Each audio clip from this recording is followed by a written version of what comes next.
Have you felt that desire in your heart to go out and date again, but then maybe a little voice in your head says, but what if the same shit happens? What if I'm in a toxic relationship again?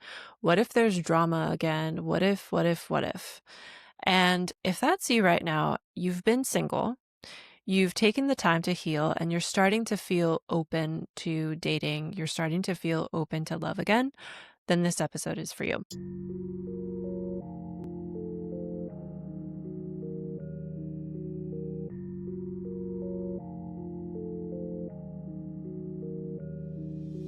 Welcome to Worthy of Love, the podcast for ambitious, self-aware women who desire to deeply connect to healthy love. Whether you're single or in a relationship already, this show is here to help you slow down, reconnect with your body, and to help you realize that you are capable and worthy of cultivating and maintaining healthy love, even if you have a history of toxic relationships. I am your host, Celia Antonio. I'm a certified relationship coach and a certified female sexuality coach, and I am so grateful that you are here. Now let's get into the show.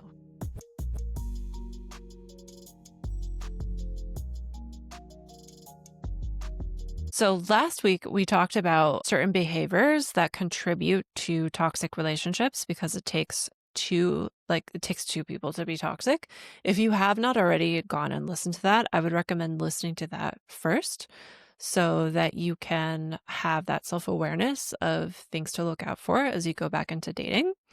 And then in today's episode, I'm going to be sharing two powerful shifts that will help you step back to dating in a way that feels safe, in a way that feels aligned, and in a way where you feel liberated and you are in your own power. And these are not going to be the usual, I remember when I went through my last breakup before I started dating my now husband, the advice that I heard a lot was to write a list of all of the qualities that you want in your partner. That's not what I'm going to be saying today. If you've done that, cool. But this is not going to be one of those episodes where it's write a list of your dream partner, just put yourself out there.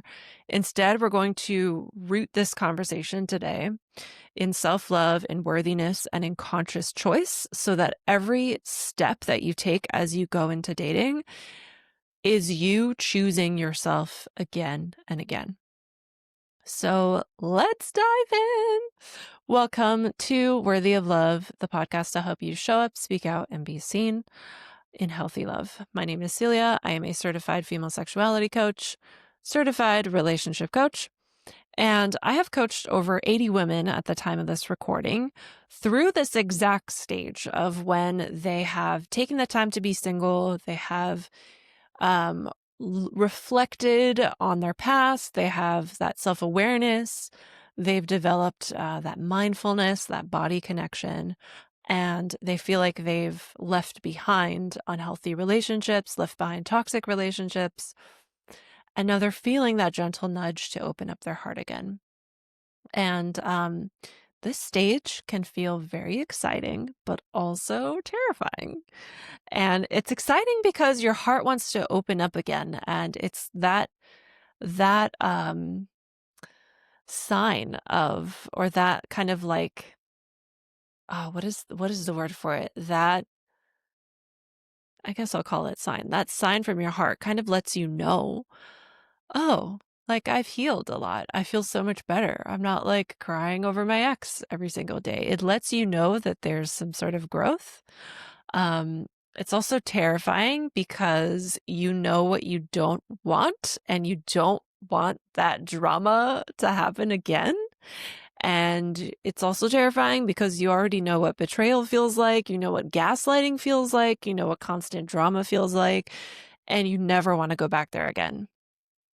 So, yeah, I feel you. I have been where you are, and this is why I do the work that I do. I think it's very incredible that we can go from such dramatic dating and such a place of like thinking that the relationship we want is this like pie in the sky dream, to love that feels so aligned and that feels easy. A lot of people say relationships are hard, but I think the right relationship should be easy, but not in a way where discomfort never shows up. Like, yes, discomfort's going to come up. You have to have those difficult conversations sometimes. But because you're with the right person, there's a sense of ease in bringing forward what it is that you're feeling. There's a sense of ease in knowing how to reconcile after a disagreement. So, yeah, stepping back into dating after toxic love is not about finding the perfect person that checks your boxes. It is about embodying the sense of self-worth that makes you incapable of settling for anything less than you deserve. And that's why today's tips are less about what kind of person you want and them, and it's more about you. And the reason that I offer this is because for a lot of people with histories of toxic relationships, there can be this tendency of labeling everyone that we've dated in the past as like they were the problem and only they were the problem. And I want to invite you to see if you can see how you contributed to that toxic dynamic, which is why last week I talked about 6 different habits that we might be doing in relationships that are contributing to toxic relationships. And these habits aren't normally things that I think people label as something toxic to do. Usually, when we think of toxic relationships and a person being toxic, we think of someone who is like super possessive or like stalking or starting fights or like the obvious like cheating and stuff like that. But all of the behaviors I talked about last week, I feel like don't seem that obvious as things that contribute to toxic relationships. And I think it can feel a little uncomfortable to take this stance of focusing on how you've contributed and focusing on you becoming a different person, because it can feel like it's overriding, some of the things that someone might have done to you in a past relationship that wasn't okay. And I just want to let you know that that is not what this is about. Whatever has happened to you that shouldn't have happened to you, you did not deserve that, whether or not you contributed to certain toxic dynamics. Ending the cycle of toxic relationships is not just about dating a different kind of person or dating the quote unquote perfect person that checks all your boxes. It is also about you yourself becoming that person that's on someone else's list. It's about you yourself also upgrading, because it does take two to be toxic. And if you've been in a toxic relationship in the past, there were certain behaviors that you did. And that's what last week's episode was about. So again, if you haven't listened to that, go ahead and go listen to that. So in today's episode, I'm going to be giving you 2 shifts that will make dating feel less like walking into a battlefield and will make dating feel more like you stepping into finding that space where you belong and you finding those people that make you feel like you deeply belong. And so the first one is to date from the perspective of self-love. And what do I mean by this? When you date from the perspective of self-love, I invite you to make every decision, to filter every decision through the lens of self-love, through the lens of, if I say yes to this, am I choosing self-love? If I say no to this, am I choosing self-love? Most of us are conditioned to approach dating from this place of scarcity. We worry about, will this person like you? Will they like me? Will they pick me? Am I good enough for them? But instead, when you come into dating from this perspective of self-love, you like you pick you, you are enough for you. You are kind of filling those needs for yourself. And that helps you have more confidence when you go out into dating. And that stops putting this energy of like putting all of the responsibility of you feeling whole onto another person when you can fill that void yourself. And yeah, the energy of thinking like, will they like me? Am I enough for them? It puts all of the power into their hands. And that's exactly how we end up in relationships that are full of drama, relationships that drain us, because we are choosing from a place of fear and not love. But dating from the perspective of self-love is about flipping that script. It's about asking, instead of asking if you are being chosen, ask, do I choose this person? Do I like this person? Do I feel safe, seen, and celebrated around this person? Do I like more of myself when I am with them? Like really taking that time to make space for yourself. I feel like for a lot of ambitious women with a history of toxic relationships, the overlining thread of what contributes to toxic relationships is not making space for ourselves because we are afraid of sharing our authentic truth. We are afraid of sharing our true self because we think that if we share our true self, we will be rejected. And that is not true.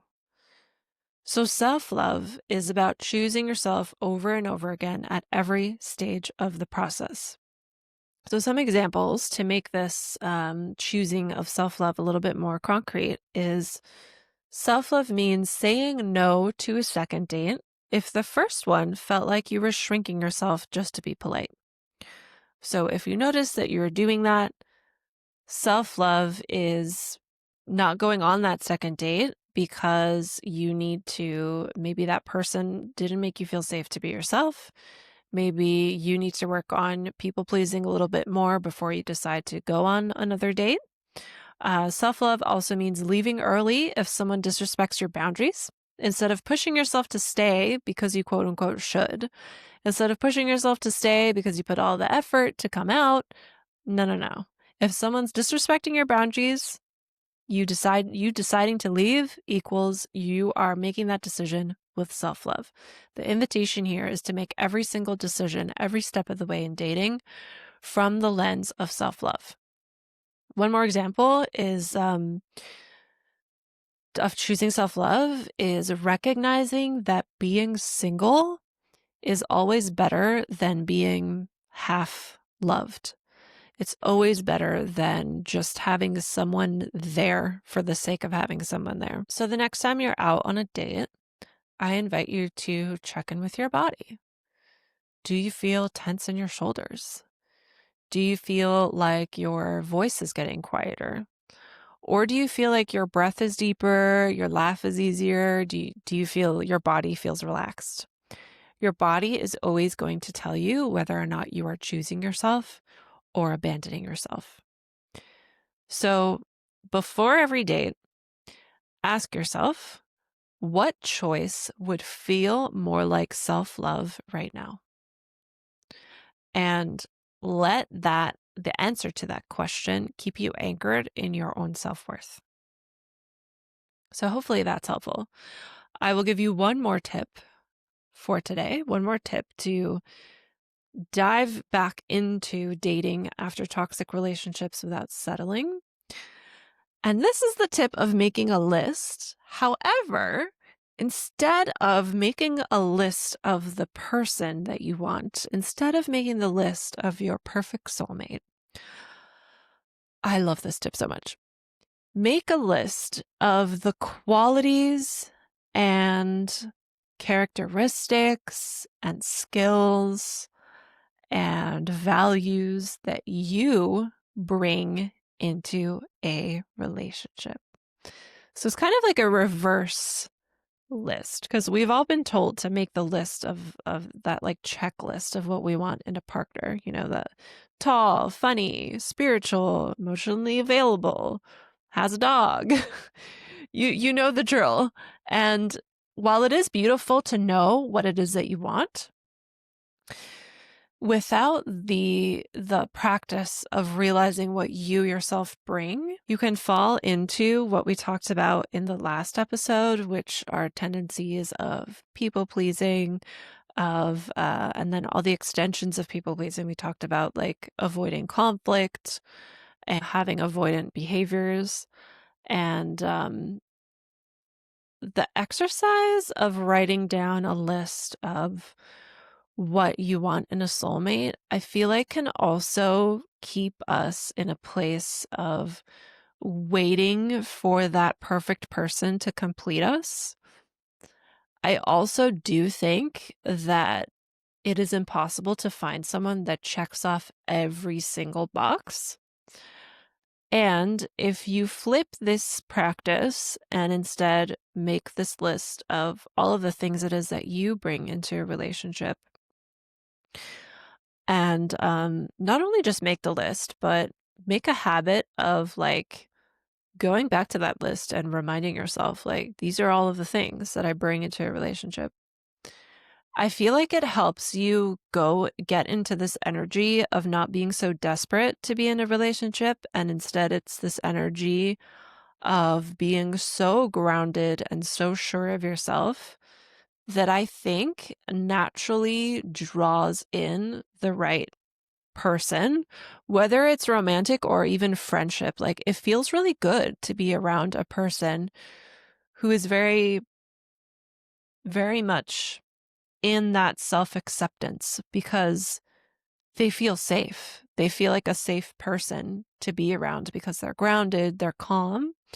And yeah. So what is it that you bring to the table? Who are you in relationship? What are the qualities that you naturally offer? This practice of writing a list of what you bring into a relationship, I think, is also so good for your sense of worthiness. I think it really helps with that tendency of waiting for someone else to come around to make us feel complete. When you can notice all of your good qualities and remind yourself of those qualities again and again, it's like you're giving yourself these loving compliments. It's like your inner child is being seen. I think it helps you realize why it's so important for you to not settle because you have all of these wonderful qualities. I think it's a very beautiful practice, and I hope that you practice it. So some examples are maybe you bring warmth and playfulness into relationships. Maybe you're a very deep listener. Maybe you bring a big passion for growth. Maybe you have a creative spirit that inspires the people around you. Maybe you're really good at creating self-care rituals like cooking dinner together or holding space after a long day. So when you write a list of what you bring to a relationship, you get to see your own worth laid out in front of you. You start attracting people who actually value those qualities. So the person that has that soulmate list with all of those qualities on there, I think they're more likely to find you because when you realize that you have certain qualities, you lean into them more. And because you value them, you are attracting people that value them because the way we treat ourselves is how we teach other people to treat ourselves. And so then you're attracting people that value those qualities rather than people that want to exploit those qualities. When you write this list, you also stop walking into dates from this place of, I hope I'm enough. I hope that they pick me. And instead walk in from a place of, I know exactly who I am. And that confidence is so sexy. It's so sexy. It feels good to go on a date with someone who knows who they are, especially if you are in a place where you are looking for healthy love. You're ready to find your long-term partner or your forever partner. You want that to be with someone that knows exactly who they are because you feel safe with them. So after this episode, I invite you to actually implement this. Sit down, do a 10-minute timer, and write out this list. Just free flow. Don't think about it too much. Don't overthink it. Just write down everything that comes to mind of what is it that you bring to love? What is it that you bring to partnership? What is it that you bring to intimacy? Write down everything small, everything big. Don't edit yourself. And then keep this list somewhere that you can revisit before a date. Maybe you put it into your phone notes so that you can easily access it and read it before your date. And know that this can be such a good grounding anchor for you in your dating process. Yeah. So to close out today's episode, I want to leave you with the invitation of knowing that dating after toxic love is not about avoiding heartbreak forever. It's about trusting yourself enough to know that you will never abandon yourself again. When you date from self-love, you are not looking for someone to complete you. You are looking for someone who celebrates you. You are looking for someone to be that cherry on top of your already amazing life. And when you write down what it is that you bring to a relationship, you stop chasing external validation and you start standing in your own worth and your own radiance. And from that place, you won't settle, you won't shrink, and you will attract the kind of healthy, aligned love that feels safe for you. So if this episode resonated for you and you would like some custom one-on-one support on this topic of dating again after having a history of toxic relationships, I am a one-on-one female sexuality coach and relationship coach. I am certified in these areas and I am currently looking for clients. So I will leave my link to my coaching page below. I will also leave a little resource for you to deeply connect with your body. I think that will help with everything that we talked about today and also everything that we talked about last week. And thank you so much for listening. And I hope that you follow and subscribe to the show and come back for more. All right, bye.